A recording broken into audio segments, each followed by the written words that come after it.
up, ladies and gentlemen? It's Aaron Nix, and I am back to discuss WWE Smackdown on the Wrestle Plug YouTube channel. Let's get right to it. Smackdown opens with Roman Reigns. Once again, Roman Reigns has got a yeast infection. Oh, I don't want to do any work. We all know Roman Reigns, although ultimately we don't know anyone who looks as good as Roman Reigns. Roman Reigns is out there. Adam Pearce is out there. Yo, I want you in the Elimination Chamber. Tough tits, mate. I don't have to be in the Elimination Chamber, but I'll make a deal with you. I'll beat the shit out of whoever wins the Elimination Chamber, therefore pretty much guaranteeing that I shall retain the Universal Championship.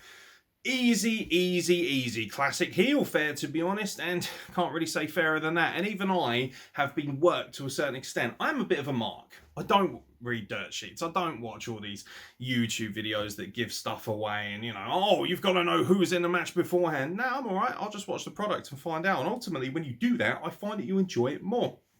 And in this scenario, I'm sitting there thinking, why can't you be in the Elimination Chamber like the other champion, you fucking pussy? It's exactly the reaction they want from me. And why can't we all just suspend our disbelief and enjoy it? And SmackDown is very good at doing that. They tell the story well.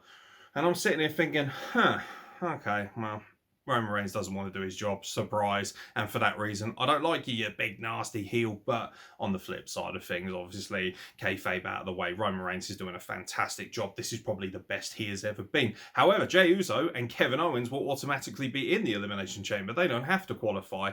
Kind of makes sense, kind of doesn't, but I understand why. Kevin Owens in particular, because he has been essentially screwed every time he's faced Roman Reigns for the Universal Championship, so he's kind of earned his way in by proxy. Jey Uso is in there kind of like a vehicle as a device, which, to be fair, commentary did a good job of putting over. I don't hate Michael Cole anymore. That's another thing that SmackDown's doing really well, making me believe what he says on commentary, and he's putting over the product well, and that's fine, although I can still do without the insufferable, it's boss time. Please, shut up. That is so fucking annoying. But I really like Corey Graves and the way he challenges him. But this whole show was all about who's going to be in the Elimination Chamber. So we had some qualifying matches to work out who would also be in this match. Now, the tag team match was a very interesting one. Baron Corbin teaming up with Sami Zayn, a conspiracy theorist, to take on the Mysterio family. The winners would get places in the Elimination Chamber. Fair enough. Not really a high-level marquee match. Not really understanding when you've got so much talent, especially on SmackDown, why you would need... Like, don't get me wrong, I think the Mysterios are fantastic. I just don't think they would have worked in this match, so I'm kind of glad. One thing, though, I do like is that this Elimination Chamber match that's going to be on SmackDown side of things, it just feels a little bit more, for me, big time. This feels like a workers match, in the sense of all 6 guys that are going to be in this match are top quality wrestlers who do their job. And I know what you're thinking. Baron Corbin, top quality wrestler. Yes, Baron Corbin, because he does his fucking job. Baron Corbin's job is for you to hate him. You hate Baron Corbin because he is the king and he is obnoxious and he is a prick and he winds you up and he beats up all your heroes. That's the idea of a heel. The reason that Roman Reigns is so popular is because he does exactly the same job as Baron Corbin, only ever so slightly better, but they're both fantastic at what they do. Baron Corbin and Sami Zayn go over the Mysterio family. Baron Corbin and Sami Zayn will be in the Elimination Chamber. But who's going to join them? Oh, well, I immediately said, well, Daniel Bryan and Cesaro seems like the perfect last 2 to go in there, doesn't it?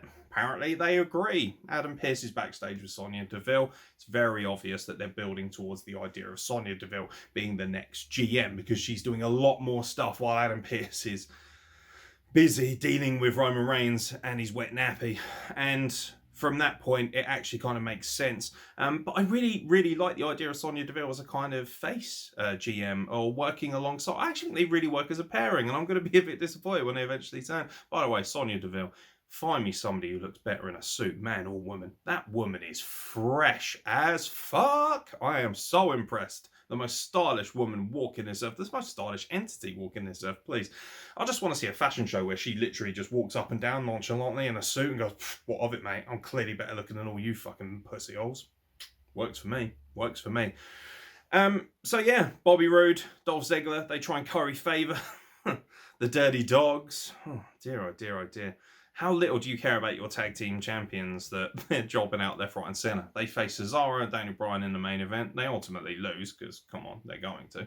So you've now got the perfect elimination chamber for the workers and for the fans' favourites. I don't want to hear Smarks whining about how, oh, so-and-so didn't get an opportunity, or so-and-so should be in this match. You got Daniel Bryan, you got Cesaro, you got Sami Zayn, you got Kevin Owens, you got Jey Uso, and you got Baron Corbin. You've literally got everyone on this product, other than maybe Nakamura, who was busy in his own right this evening. You've literally got every single one of the best workers that you could ask for in this match. Now, of course, that's not enough for the internet, particularly social media. Fat Smarks who live in the basement, they've got to come crying, why isn't Nakamura in this match? Well, Nakamura challenged Big E for the IC title. Turns out that Apollo Crews wants another shot. And even the commentary team are like, oh, what's this goober doing out here? Fucking old chewed up Malteser head has come down and he wants himself a fucking IC title shot. I actually think Apollo Crews has been fantastic in this role. I'm really enjoying him. And he's actually starting to get better in talking. And I like the segment where him and Big E were kind of squaring up to each other and you could hear them. I really enjoy this thing where there isn't just a live mic stuck in front of them or they're holding a mic. I like the fact that he dropped the mic, but you had to pick them up through the camera. He was just like, yo, step the fuck off. Get out of my face. Who the fuck do you think you are? Who do you think, I decide, and all this kind of stuff back and forth. It felt like an authentic argument between two stars. And of course, Nakamura interrupts and accepts the open challenge. Obviously, Nakamura fails in his attempt, courtesy of Apollo Crews. He's got to stick his big fat nose in again, and we're still building this Apollo Crews versus Big E rivalry, but I'm okay with it because I like rivalries that are long-term and have long-term storytelling, not just one-and-done matches. And I'm seeing a lot of WWE fans in particular on social media saying, oh, these feuds go on for too long. Jesus, you would not have survived well back in the late 90s and early 2000s. I mean, Christ almighty. You think about how long Triple H and The Rock went after each other between, well, any time from 98 all the way through to 2002, really. They just kept going after each other. And it was fucking gold. That's how you build long-term storylines. If you hate someone, you don't beat them once and think, don't hate you anymore, I'm okay now. That's not how it works. Although you can have feuds built out of rivalries of respect, aka Cesaro and Daniel Bryan, who have proven that. But overall, this SmackDown, it just did a little bit of everything nicely. And the women weren't forgotten either, even though they weren't necessarily at the head of the table. Pun intended, I suppose. Sasha Banks comes out, Bianca Belair kind of gets in her face. You've got this annoying shitbag that is Reginald. He's been all greasy, and essentially his job now is to hit on Sasha Banks every week. And I don't blame him, because if Sasha Banks walked past me looking like that, I'll be like, That woman is redonkulous in every sense, and she just feels like a big-time megastar. Bianca Belair, of course, interrupts Sasha Banks, which is a big no-no, by the way. They obviously have a little bit of a jaw-in, a meeting in the mind, so to speak, and then all of a sudden, here come the women's tag team champions, Nia Jax and Shayna Baszler. And immediately you're thinking, how long until we start making whole jokes? Bada boom! I appreciate the fact that, they got the video shown and Nia Jax was like, don't you dare. They showed the video of her getting put through a table by Lana, but they didn't hold on to it for too long.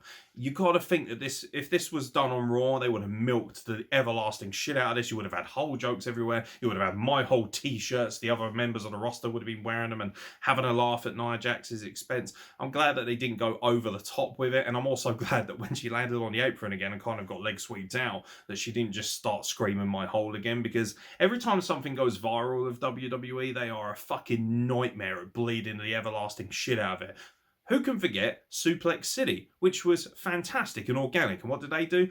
Ran it into the ground every single week. I'm going to take you to... His matches even basically became an offset of Suplex City. So every time he did a German suplex, you'd have Michael Cole and his obnoxious commentary going, Suplex City! Suplex City! No, it's a German suplex. Shut the fuck up. Let it breathe organically. Don't irritate your fan base, because that's what's going to turn off a casual as well. Imagine being a neutral fan and you think, I'm going to tune in to WrestleMania.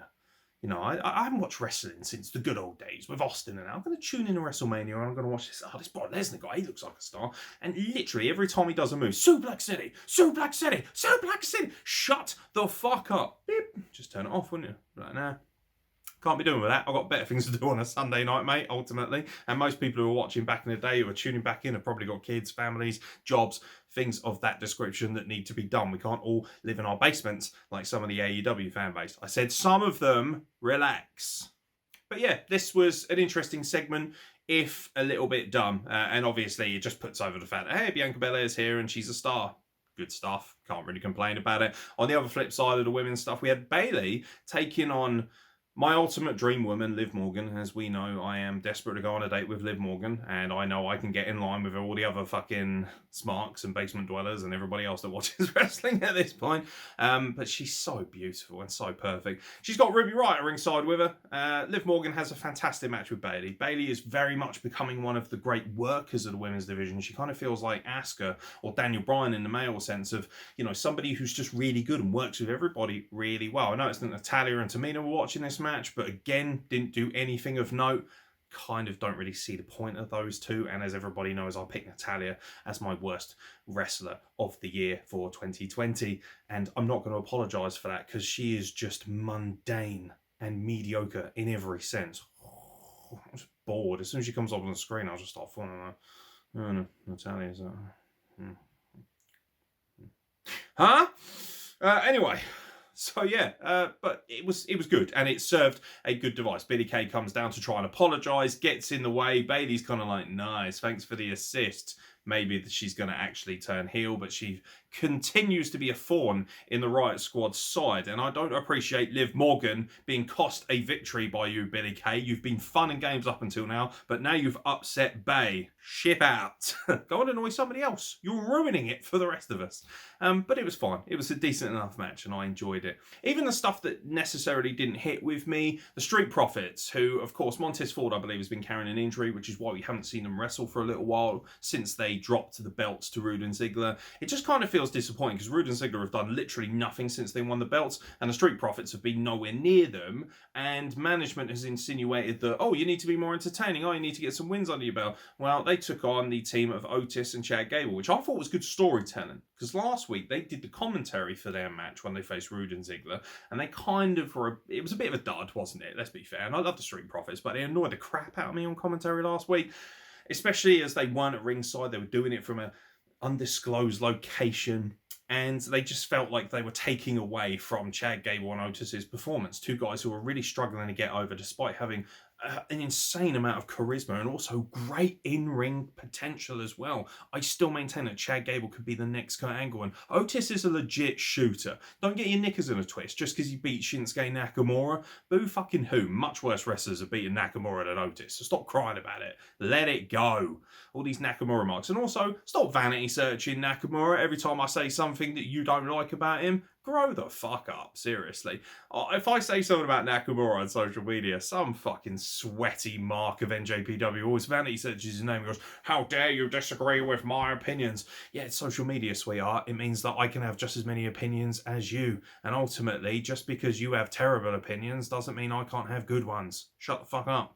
It was an alright match. I liked it. But I'd like to see their tag team division taken a little bit more seriously. The tag team champions have been chopping out left, right and centre lately. Rude and Ziggler have basically been made to look like bitches.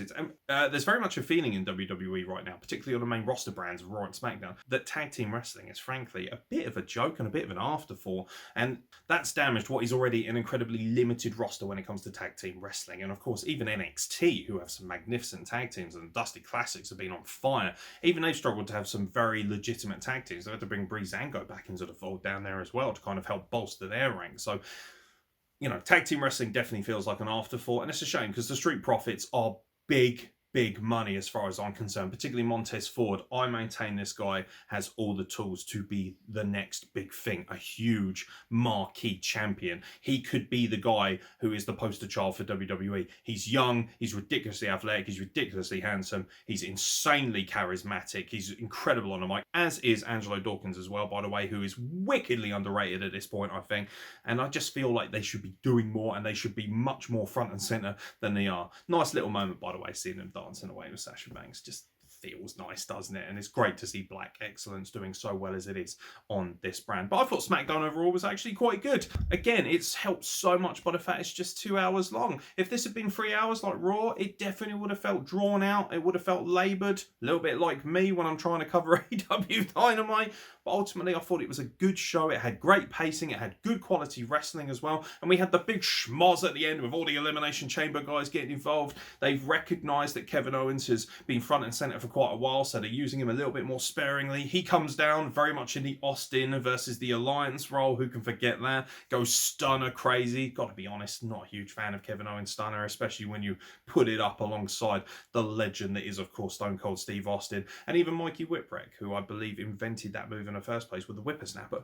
But nonetheless, it is a fantastic show. One thing I love about SmackDown in particular is the fact that it balances everything so well. You've got all the mainstream stars, you've got Sasha Banks, you've got Roman Reigns, but on the flip side of things, you've got incredible workers like Cesaro, Daniel Bryan, and Kevin Owens, and Jey Uso, guys who can really help fill it out with world-class wrestling, guys who are just fantastic ring generals. Guys and girls as well, and even like if you isolated the women's division as well, you've got the same thing as well with women like Bayley as well. But let us know what you think. Comment section is down below for a reason. Hopefully you've enjoyed this. Don't forget, we've got loads more content going right now. You can check out my predictions for tonight's No Surrender pay-per-view that Impact is bringing via Impact Plus. Tomorrow we'll have predictions available for NXT Vengeance Day, not to mention a review of the show after the fact. And on that show, we will be giving away a free t-shirt or a piece of art to one lucky winner who's subscribed to our YouTube channel. And don't forget, if you want an extra opportunity to win, all you got to do is follow at WrestlePlug on the Twitter. But from myself, Aaron Nix, thank you so much for watching. Don't forget to tell your friends, don't forget to tag your mates, and make sure that you like, subscribe, and hit the bell icon so you can get notifications of all of our content going forward. And I will catch you very soon for more content from the WrestlePlug.